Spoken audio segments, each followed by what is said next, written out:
Ever notice how the grocery store checkout seems to get more and more expensive no matter what's in your cart? Right?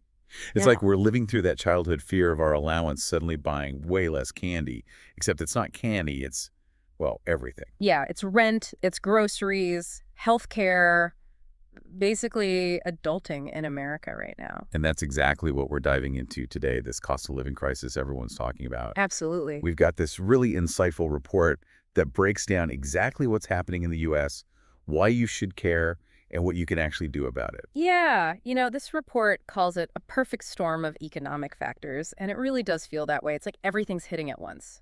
So walk us through it. What's going on? Well, we've got this persistent inflation, which means your money is constantly losing value. So, like, remember when a dollar could actually get you a decent cup of coffee? Yeah, seems like a distant memory, right? Really? Yes. And then on top of that, interest rates are climbing too. Okay, so inflation is eating away at our buying power, and now borrowing money is getting more expensive too. Exactly. That's like a double whammy to our wallets. No wonder people are stressed. So, where are we really feeling this squeeze? Well, everywhere, but this report really digs into three key areas: housing, food, and healthcare. And those aren't really optional, are they? Nope, definitely not nice to haves. These are essentials. So let's start with housing. What's the report saying there? Basically, if you're trying to rent right now, good luck. Yeah, it's tough out there. House prices have gone through the roof, more competition, higher rents. And the unfortunate reality. Some people are even facing homelessness because of it. So you're paying more for a place to live, but then you've got to eat too, right? Right, and the report highlights how food prices are just climbing higher and higher. It's like they're playing keep up with everything else that's going up. Absolutely, and it puts a strain on everyone's budget, but especially low-income families. Right, they're the ones feeling it the most. They're facing the toughest choices. Do you sacrifice quality, quantity, or in some cases, rely on food banks just to have dinner on the table? Heartbreaking to even think about. Right. And then on top of housing and food, we've got healthcare. Right, and healthcare costs, it feels like they're always in the news for the wrong reasons. Yeah, it seems like healthcare is becoming more and more out of reach for a lot of people. It's true, and it's directly tied to that inflation we talked about. Insurance premiums are up, out-of-pocket expenses, they're skyrocketing, and it forces people, especially those with chronic illnesses, to make tough decisions. Because there's that old saying, if you don't have your health, you don't have anything. But can we really afford to be sick these days? That's the question. So we've got rising housing costs, soaring food prices, healthcare that's increasingly out of reach. It's a lot. It is? And it's not just about the numbers, right? This is impacting our society as a whole. But we'll dive into those ripple effects right after this. So before we jumped into all of that, we were talking about how this cost of living crisis is hitting our wallets. Yeah. But it's obviously more than just numbers on a spreadsheet. This report really digs into the social consequences of all of this. And honestly, it's kind of scary. It's definitely concerning. Economic shocks like this, they don't impact everyone equally. Right. And the report highlights how this particular crisis is widening the gap between the haves and the have-nots. So, like, what does that look like specifically? Well, low-income communities, minorities, they often end up bearing the brunt of it. They're already facing so many systemic barriers. Exactly, and this just exacerbates those existing inequalities. So we're talking a widening wealth gap, limited access to opportunities. Absolutely. It's like a domino effect. Exactly. It creates this cycle that's incredibly hard to break free from. Yeah. And it's not just happening in a bubble either. This economic hardship, it spills over into the political sphere. Well, yeah, because when you're worried about keeping a roof over your head and putting food on the table, politics suddenly feels very real. Exactly. And the report talks about how this dissatisfaction can manifest. You see it influencing voting patterns. Right. Sometimes it comes out as, more vocal frustration with how the government is handling the situation. It's like this economic pressure cooker that's about to blow. Yeah, pretty much. And what about the impact on mental health? We talk about the financial stress, but that's got to be huge. Oh, absolutely. The report actually calls it the hidden cost of this crisis. The stress, the anxiety, the sleepless nights, it takes a toll. It can lead to depression, put a strain on relationships, really impact someone's well-being. It's like this underlying current of worry that just doesn't go away. Exactly. So we're talking rising costs, stagnant wages, a support system that's already stretched thin. It's the recipe for disaster for a lot of people. So where do we go from here? That's the million-dollar question, right? And there's no easy answer.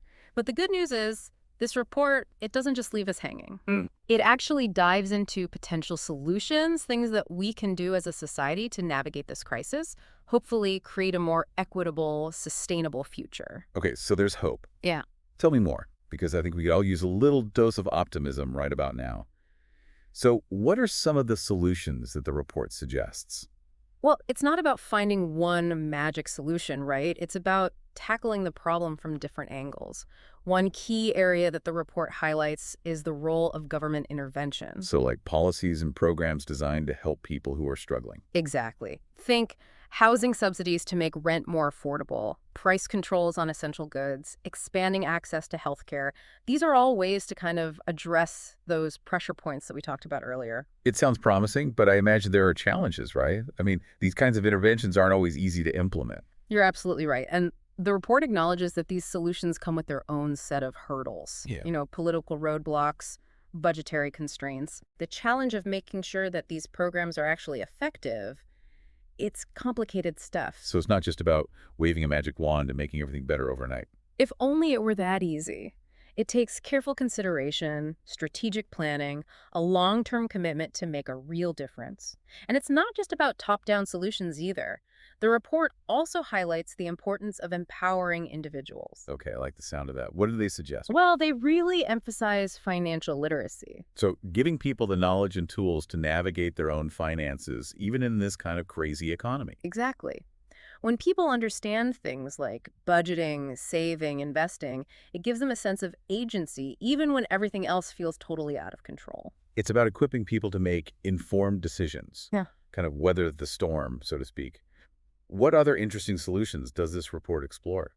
Well, this one might surprise you, but they talk about the role of renewable energy investment. Renewable energy. How does that tie into the cost of living crisis? It's a long game, but the report argues that transitioning to cleaner energy sources can lead to some serious cost savings down the line. Like, we're less reliant on fossil fuels, which means we're less vulnerable to those price spikes. You got it. Plus, it aligns with, our sustainability goals, so it's kind of a win-win. It's Yeah. about addressing the current crisis while also building a more stable and sustainable future. I like that, like a two birds, one stone kind of approach. But what about the people who need help right now? The ones who can't wait for these long-term solutions to play out? You're right, those immediate needs are crucial. That's where the report's emphasis on community initiatives comes in. They talk about how local organizations are stepping up to provide direct support. Food banks, housing assistance programs, free or low-cost healthcare clinics. These groups are often on the front lines, filling in the gaps where those larger systems fall short. It's a good reminder that even in the face of these huge systemic challenges, there's power in community. Absolutely. People coming together to support their neighbors and make a difference in their own backyards. I love that. Okay, so we've covered a lot of ground here. From the economic forces at play to the ripple effects on society, and now, finally, some glimmers of hope in the form of potential solutions. It's complex, it's challenging, but it's definitely a conversation we can't afford to ignore. I completely agree. The first step is awareness. The second is understanding. And the third, and perhaps most crucial step, is action. And that brings us back to you, the listener. What can you do? How can you be a part of the solution? That's the question we all need to be asking ourselves. This report has given us a lot to think about, but knowledge without action, it's like a car without an engine. It's not going to get us very far. So what are you going to do with the information you've gained today? That's a powerful question to end on. We've reached the end of our deep dive, but this is just the beginning of the conversation.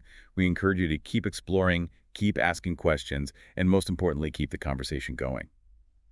Okay, so we've talked about the problems, we've even touched on some potential solutions, but now let's really dig into what those solutions might actually look like in action. Absolutely. And this report, it gives us a roadmap. We talked about government intervention, things like housing subsidies. Right, like making it so finding an affordable place to live isn't like winning the lottery. Exactly.